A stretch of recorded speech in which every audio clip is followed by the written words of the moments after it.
Wanita itu langsung melihat pemilik rumah sakit menderita kanker lambung stadium akhir. Maka dia segera mengeluarkan 3 jarum perak. Kemudian dia mengeluarkan sebuah pil yang membuat kaki meluncur dan mata melotot.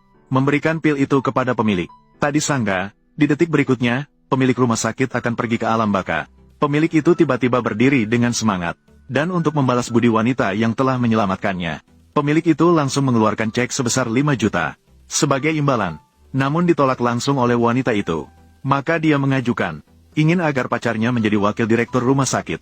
Karena dengan begitu pacarnya akan menikah dengannya. Dan pada saat itu, pemilik tiba-tiba teringat, ada seorang pasien khusus. Sekarang dia tahu bahwa kemampuan medis wanita itu luar biasa. Dia pun bersiap untuk memintanya mengobati pasien tersebut. Selama dia bisa menyembuhkan orang tua itu, pemilik akan membuat pengecualian untuk langsung mengangkat pacarnya sebagai direktur. Dan juga memberinya 30% saham rumah sakit. Setelah mendengar itu, dia tentu saja langsung menyetujuinya tanpa ragu. Kemudian dia tidak sabar lagi, ingin memberitahukan kabar baik ini kepada pacarnya. Namun pacarnya saat ini sedang bergaul dengan wanita licik. Wanita licik yang jahat itu juga mengklaim prestasi promosi dirinya. Semua itu dikreditkan kepada dirinya sendiri. Dia mengatakan bahwa dia meminta bantuan ayahnya sehingga dia dipromosikan menjadi wakil dekan. Saat kedua orang itu sangat senang dengan hal ini. Seorang wanita membawa bunga dan masuk dengan tidak tepat waktu. Kebetulan melihat kejadian memalukan mereka berdua. Saat itu, kedua orang tersebut juga memilih untuk tidak berpura-pura lagi. Mereka langsung memutuskan hubungan dengan wanita itu. Hingga saat ini, wanita itu baru benar-benar melihat wajah asli pacarnya. Namun saat itu, ponselnya tiba-tiba berbunyi. Pasien khusus itu sudah tiba. Baik, silakan lihat. Saya segera datang. Tang Hao, batalkan pertunanganku.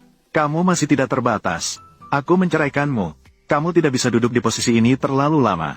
Saya segera bisa memberitahumu. Siapa yang sebenarnya tidak cocok satu sama lain. Saat itu, wanita licik melihat bahwa kedua pihak sudah bertengkar. Jadi bersiap untuk tidak melakukan apa-apa dan tidak berhenti. Mengingat kembali hal-hal kotor yang pernah dilakukannya. Sekarang segera akan terungkap di atas kepalanya. Ya, Shin Jinnu berencana menjadikan wanita itu kambing hitam mereka. Sepenuhnya membuatnya hancur dan ternoda. Tak terhindarkan. Dan saat itu, ayah tiba-tiba menelepon. Menyatakan bahwa Presiden Asosiasi Medis sekarang telah berpindah.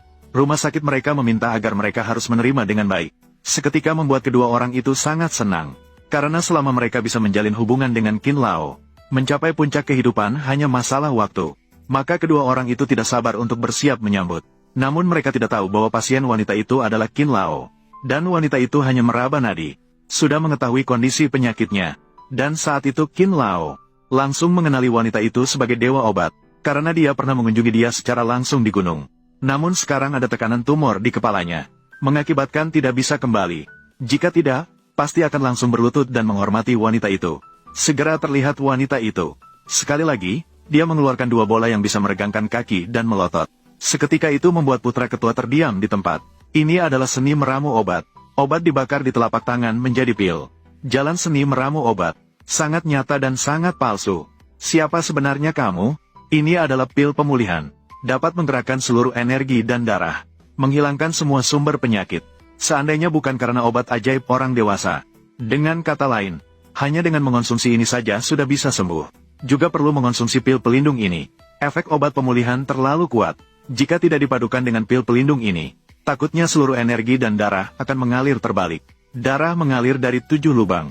Cepat berikan obat ini kepada ayahku. Namun, belum sempat memberikannya kepada ketua. Tiba-tiba pacarnya muncul dan menghentikannya. Mengklaim bahwa wanita itu hanya seorang dokter magang di rumah sakit. Tidak bisa sembarangan mengonsumsi obatnya. Putra ketua mendengar hal itu. Segera meragukan pilnya. Dan wanita itu menyatakan bahwa sekarang tidak tepat untuk meminum pil pelindung. Dalam waktu dekat, akan mengeluarkan darah dari 7 lubang. Mati secara brutal. Ketua Qin, jangan sampai Anda tertipu olehnya.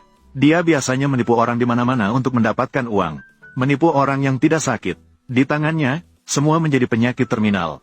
Bahkan dia pernah membunuh beberapa orang. Hati kembali menjadi kuning.